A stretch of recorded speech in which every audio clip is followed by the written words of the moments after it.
Hello mummies and daddies, कैसे हैं आप? Welcome to our channel. आज मैं आपसे टॉप 12 ऐसी वरीज शेयर करने वाली हूँ जो हर न्यू पेरेंट को होती ही है।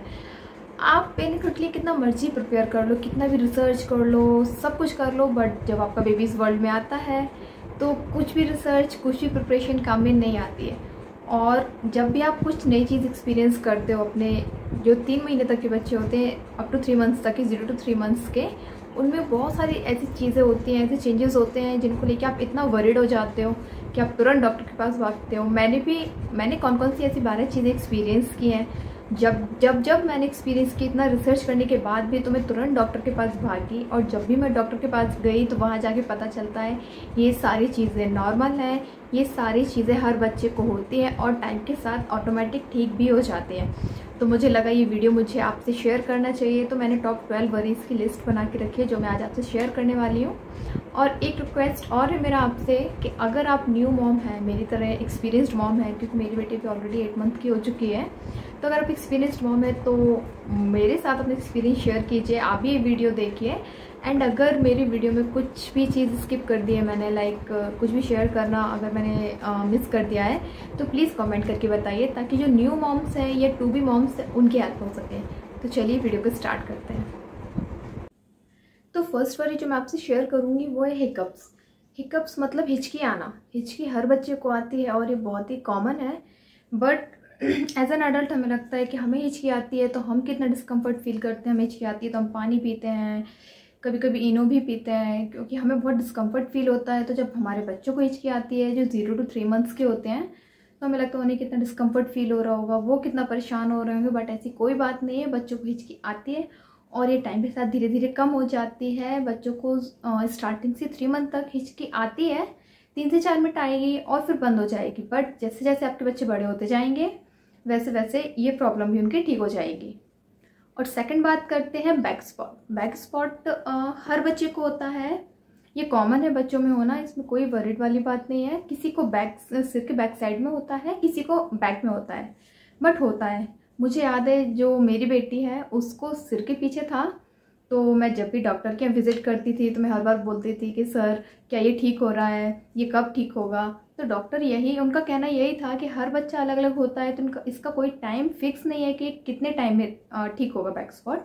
बट टाइम के साथ धीरे धीरे ऑटोमेटिक ठीक हो जाता है, मतलब ये भर जाता है, इसलिए आपको कोई ट्रीटमेंट लेने की ज़रूरत नहीं है, ना परेशान होने की ज़रूरत है।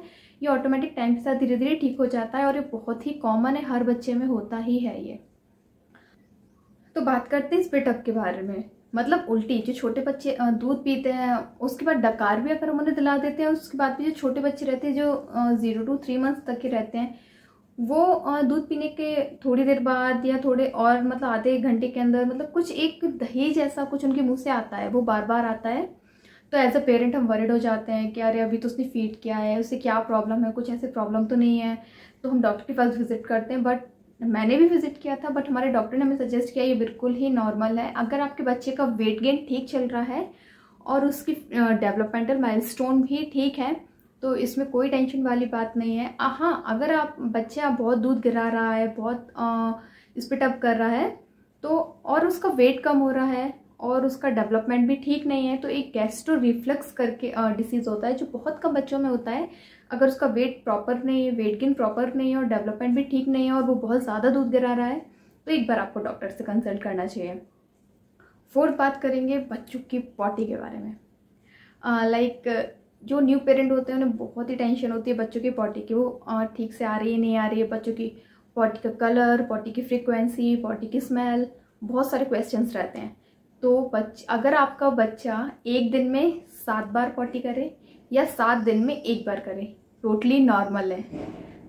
मतलब एक दिन में अगर आपका बच्चा 7 बार पॉटी करे तो वो भी बिल्कुल नॉर्मल है, और अगर 7 दिन में 1 बार भी करे तो वो भी बिल्कुल नॉर्मल है। क्योंकि जो छोटे बच्चे होते हैं उनका डाइजेस्टिव सिस्टम इतना मैच्योर नहीं होता है, वो कभी कभी दूध को जल्दी डाइजेस्ट कर लेते हैं तो बार बार पॉटी करते हैं, और कभी कभी वो धीरे धीरे डाइजेस्ट होता है उनका दूध, तो वो 7 दिन में भी 1 बार करते हैं। तो ये सारी चीज़ें नॉर्मल है, बिल्कुल भी वरिड होने की ज़रूरत नहीं है। फिफ्थ हम बात करेंगे जो न्यूबॉर्न बेबीज़ होते हैं, जब वो होते हैं तो उसके 3-4 दिन के अंदर उनको छोटे छोटे से रेड रेड स्पॉट आ जाते हैं, रेडनेस रैशेस जैसे आ जाते हैं रेड रेड, या छोटे छोटे से पिंपल्स हो जाते हैं। तो ये बिल्कुल ही नॉर्मल है, क्योंकि जब डिलीवरी होती है तब बहुत ब्लड रश होता है, ब्लड फ्लो भी काफ़ी होता है।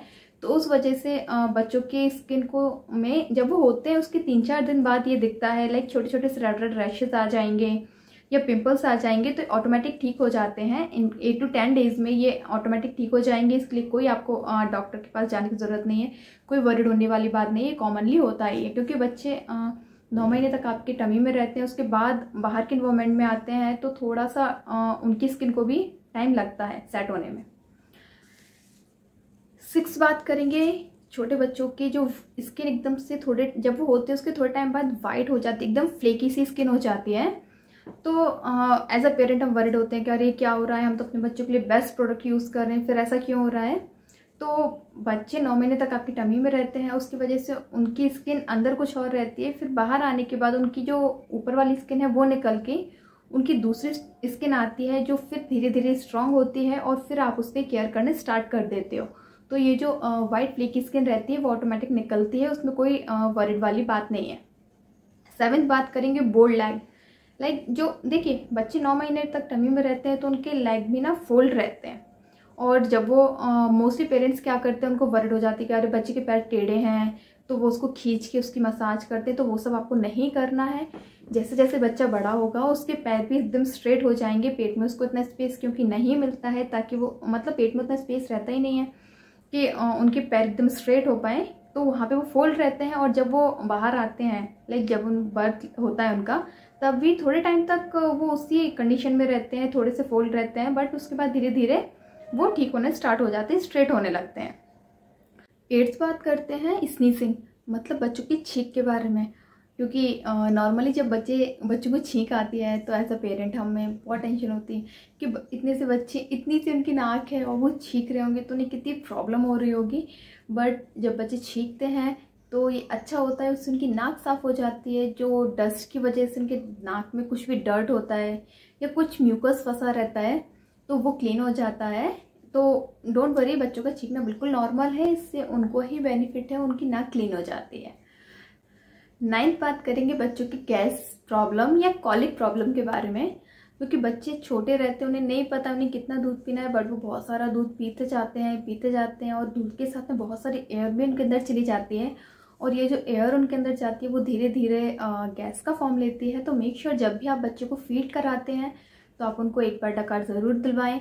और कभी कभी बच्चों में गैस की प्रॉब्लम होती है तो उसके लिए तो मैंने एक डेडिकेटेड वीडियो ऑलरेडी अपलोड करके रखा है, तो आप एक बार वो चेक कीजिए कि आप बच्चों की गैस की जो प्रॉब्लम होती है उसको घर पे ही कैसे ठीक कर सकते हो। तो ये कोई बड़ा इशू नहीं है, बच्चों को गैस की प्रॉब्लम होना बिल्कुल ही कॉमन है।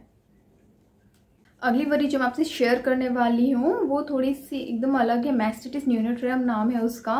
एक्चुअली इसमें होता क्या है, जो छोटे बच्चे होते हैं जब वो होते हैं उसके 3 से 4 दिन बाद उनके ब्रेस्ट में ना स्वेलिंग आ जाती है।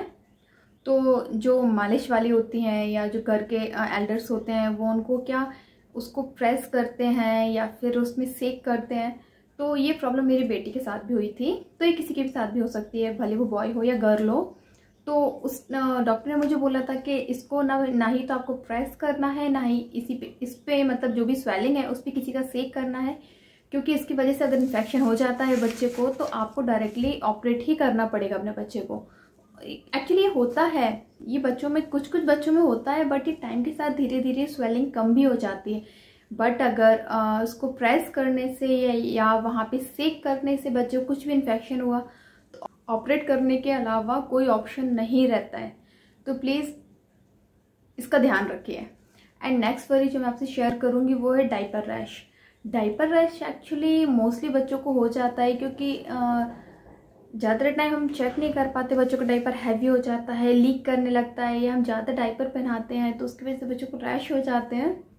मेरी बेटी को भी एक बार हुआ था, तो मैंने उसके लिए डॉक्टर से एक ऑइंटमेंट लिया था और एक के बाद मेरी बेटी को फिर नहीं हुआ। बट एक बार आप जब भी आपका बच्चा रोता है तो एक बार मेक श्योर आप उसका डायपर चेक करें कि कहीं उसको डायपर रैश तो नहीं है, क्योंकि मोस्टली बच्चे डायपर रैश की वजह से भी रोते हैं। और जो नेक्स्ट बार मैं आपसे शेयर करूँगी वो है स्टर्लिंग रिफ्लेक्स, मतलब बच्चे नींद में चौंक जाते हैं, डर जाते हैं। तो जब हम अपने बड़ों से बात करते हैं तो वो उनकी एक अलग ही थ्योरी रहती है। उनका कहना रहता है बच्चे अपने पुरानी दुनिया में देख रहे हैं, पुराने टाइम की बातों को याद कर रहे हैं, खुश हो रहे हैं, डर रहे हैं, या वो फेरी टेल की दुनिया में। बट ऐसा कुछ भी नहीं होता है। बच्चे 9 महीने तक आपकी टमी में रहता है, तो वो वहाँ पे बहुत सेफ रहता है। उसका इन्वायरमेंट ही, जब वो बर्थ लेता है तो उसका पूरा इन्वायरमेंट चेंज होता है। बाहर आके उसे डिफरेंट साउंड सुनने को मिलते हैं, डिफरेंट लाइट होती है, उसका पूरा इन्वायरमेंट ही चेंज हो जाता है और बच्चे को इन्वायरमेंट में एडजस्ट होने में टाइम लगता है। तो बच्चे नींद में एकदम चौंक जाते हैं, डर जाते हैं, हिल जाते हैं।